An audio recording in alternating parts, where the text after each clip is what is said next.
That's okay. Good. That's Yeah, okay. That's fine. No, That's Is it fine. I just working? wasn't recording. It's working okay? Yeah. That's great. No, I didn't take a step back. I remained active in both. I went to Victoria with a good Liberal friend of mine. We drove over on a Monday morning, and whenever we drove back on a Friday night, I would go to my office on the Saturday morning and work about 10 hours. I kept my practice going. I didn't take new patients, but I carried on looking after all old patients.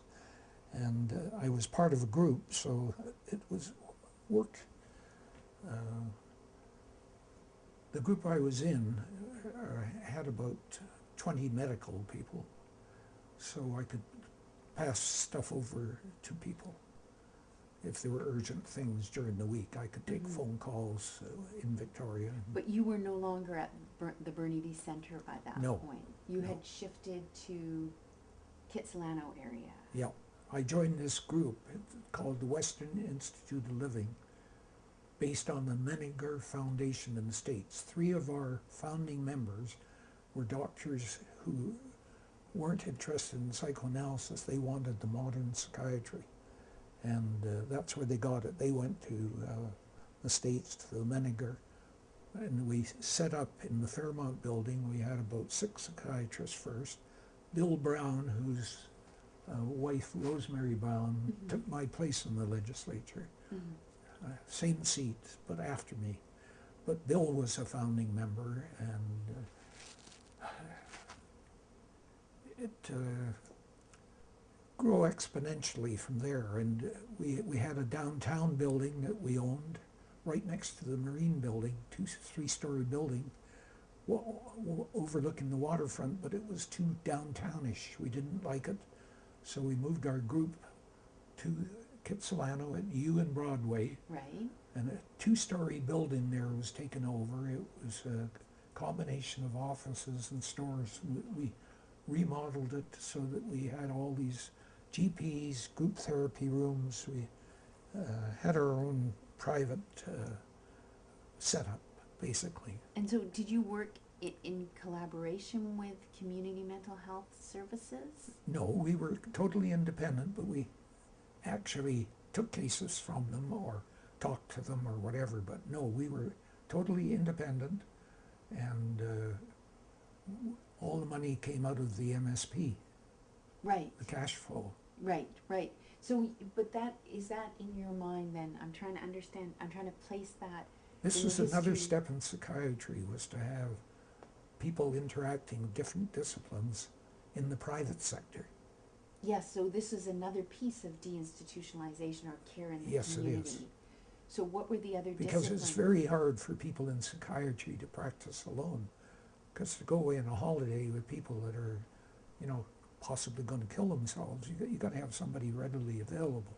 So you said, Dr. Parkinson, you said that people of different disciplines would practice together? Psychiatry, child and adult. Right. We had general practitioners who did group therapy. We had a couple of gay doctors who concentrated on the gay West End community. 20% of my practice was gay people. Right. Gay people thought I was gay till they got to know that I wasn't eventually. But we had physiotherapy, we had social worker, nurses, and all this was funded by the money that came through MSP. Yeah. Yeah. Except for a few things, there was hardly anything that people And then would charge you would for. also interact with the public system by perhaps committing people to Riverview if they needed If necessary, yes. If necessary. Yeah, so was that your practice the first of its kind in Vancouver, or were there It's the lots? first in Canada. The first in Canada. And is I it have the building sign. It's about 10 feet long in one of my rooms, 8 feet long. And so does that practice still exist? No, it lasted until we all became old farts. And, and So what year did that start then? it started,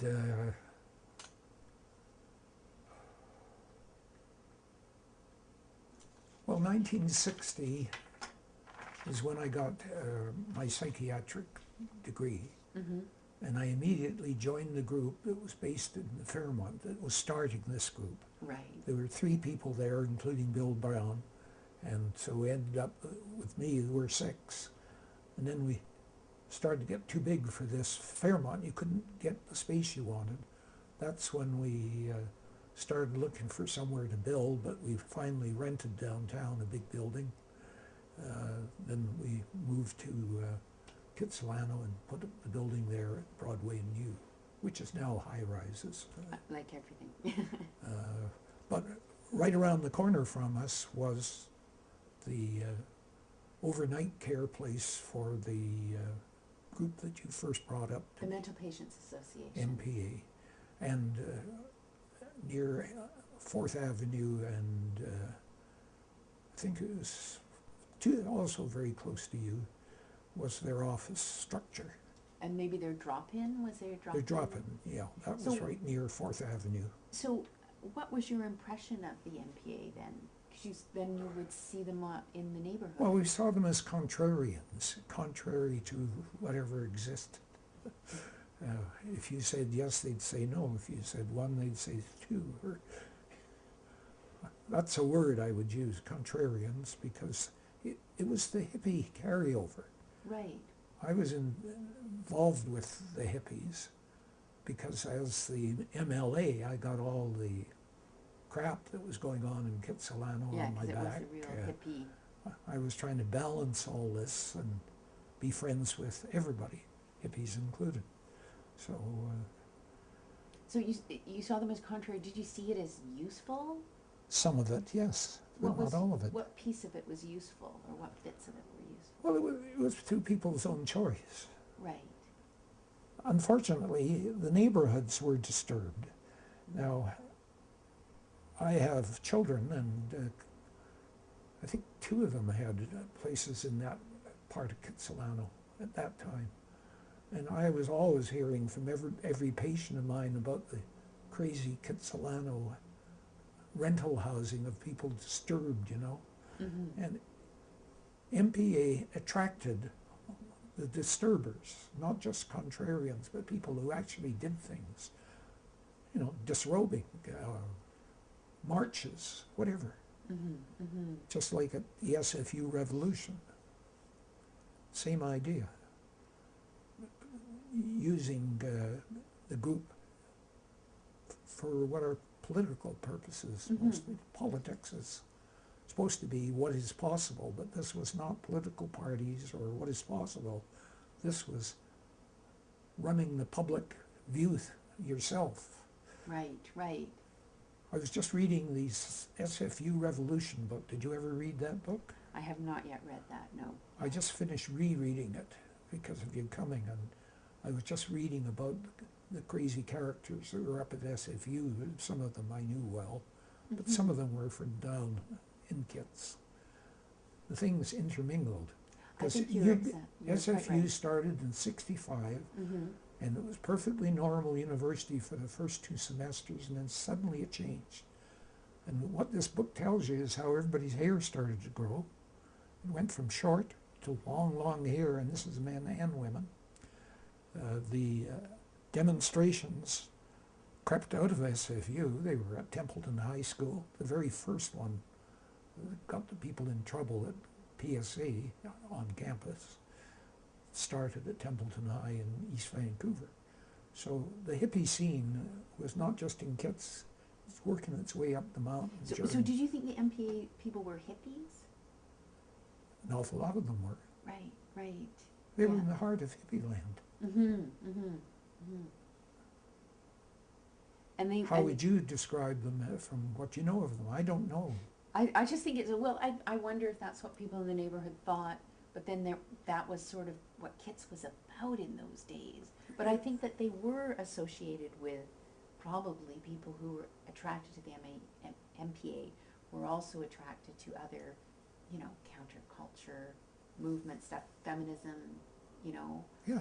Oh, yeah, yeah. I know, there are different kinds of revolutions going Yeah, on. yeah, so it was a very revolutionary period. My spouse is a women's right advocate, so I know that Well, then thoroughly. you're in good hands. Yeah, Well, I am feeling like we've taken up enough of your time. okay. And this has been really helpful, and you've sketched out, like, the stuff about the Burnaby Center was very interesting.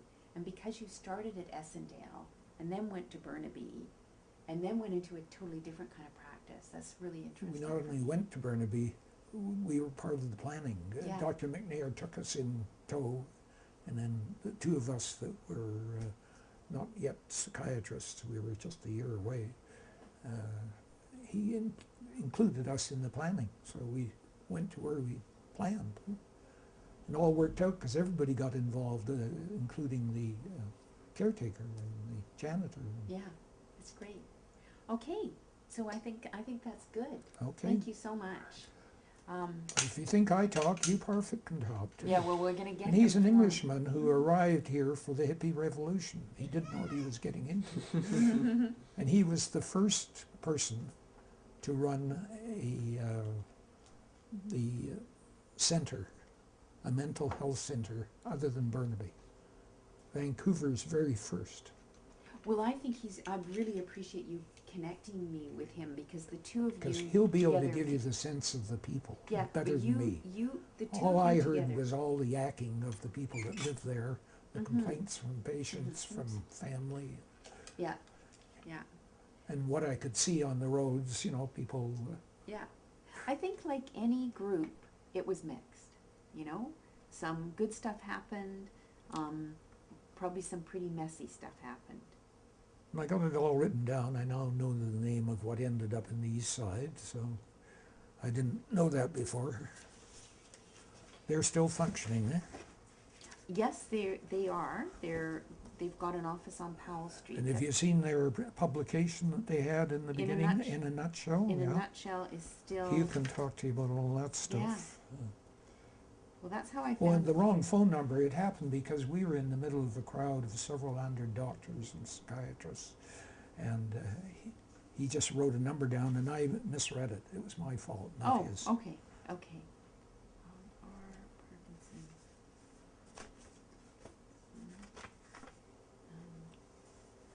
He described it as an old storefront about 5th, near, close to Arbutus. Okay, Willie? Well, you need the... Oh, yes, thank you. Throw that to you. I discovered that it doesn't actually have to be on. Yes, I don't think so either. I think it's It just, works. yeah. I Just think have to be plugged rental in. people are smarter than So to. you're gonna get out of here without me even turning on the grand piano. These things all work automatically, you know. I'm